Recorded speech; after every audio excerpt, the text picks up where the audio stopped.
From the outside, America often appears to be a land of opportunity, where most societal issues have been resolved, leaving primarily the fight for justice for various minority groups. However, as is often the case, behind the glossy facade lie regions where you'd hardly want to live. One such area exists in Louisiana, along the Mississippi River, stretching nearly 87 miles, 140 kilometers between Baton Rouge and New Orleans. Locals sometimes refer to this stretch as the Chemical Corridor, but its other name sends chills down the spine. This area is more commonly known as Cancer Alley. Once, this region was covered with lush corn and sugarcane fields. The air was clean and fresh, and locals enjoyed fishing in the rich waters of the Mississippi River. However, the rise of the petrochemical industry forever changed the landscape. First wave of industrialization came in the late 1940s when major industries were drawn to Louisiana by tax incentives. Initially, chemical plants were built around Baton Rouge and New Orleans.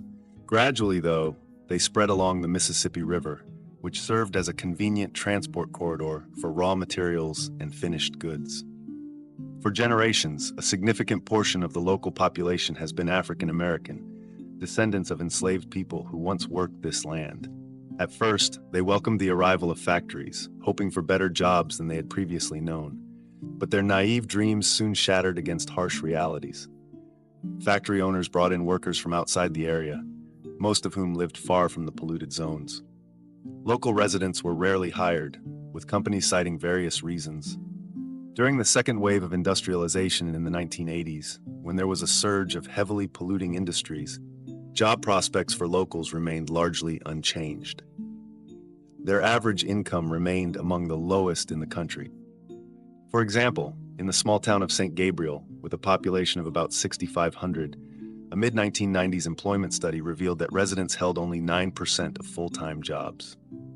This was despite every new factory promising to hire local workers, promises that were never fulfilled. The mayor of St. Gabriel believes the real reason companies avoid hiring nearby residents is the high risk that such employees might raise concerns about environmental pollution. Poverty in some towns is glaringly evident. Small single-story homes look dilapidated, yards are littered with debris, and many buildings remain in disrepair. Piles of branches and construction rubble from hurricanes linger for years, while industrial landscapes and haze in the sky add to the bleak atmosphere. You've likely already guessed why this stretch of the Mississippi River is called Cancer Alley. Since the mid-1980s, residents of towns near chemical plants have noticed a spike in cancer cases.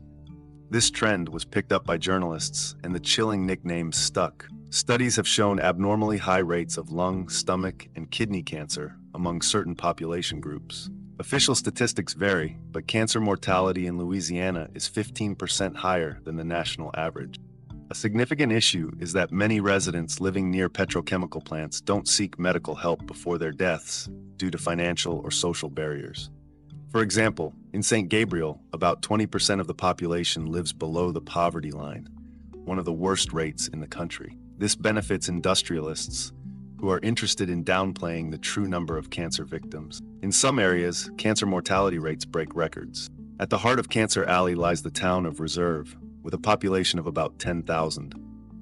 Here, the risk of developing cancer is 50 times higher than the national average. Nearly every family has someone who has either succumbed to the disease or is battling it. For a long time, residents only complained about periodic chemical odors and joked about minor ailments. It wasn't until December 2015 that the U.S. Environmental Protection Agency released a report on air toxicity. The report identified the Pontchartrain Works facility and the chemical chloroprene as major contributors to pollution. Unfortunately, while the report shed light on the problem, it didn't significantly improve residents' lives. They still face three grim choices: fall ill, die, or leave. Thus, people flee these desolate towns whenever they can. Cancer Alley is home to about 200 facilities processing toxic chemicals like oil, ammonia, chlorine, fertilizers, plastics, and pesticides. This stretch produces 25% of the petrochemical products in the U.S., with Louisiana holding a fifth of the global market. The industrial landscapes extend nearly uninterrupted for 87 miles, 140 kilometers. One can only imagine the amount of harmful substances released into the land and air. According to Inside Climate News, around 400,000 people are exposed to the negative effects of these facilities, the majority of whom are African American. Cancer Alley remains a haven for those wanting to build chemical plants. There's plenty of cheap land, ideal for large industrial projects. Shipping routes and tax breaks make the area even more appealing. However, local residents see none of the promised jobs, and the environment continues to deteriorate. Despite being the second largest petrochemical producer in the U.S., Louisiana remains one of the poorest states.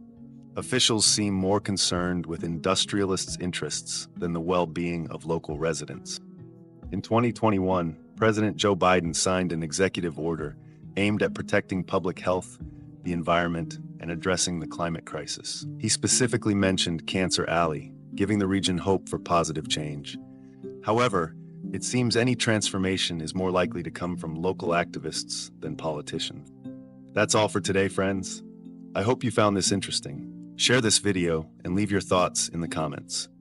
Also, check out our videos on the most eerie and dangerous islands on Earth you should avoid. We just don't understand them. 17 things you'll only see in Japan.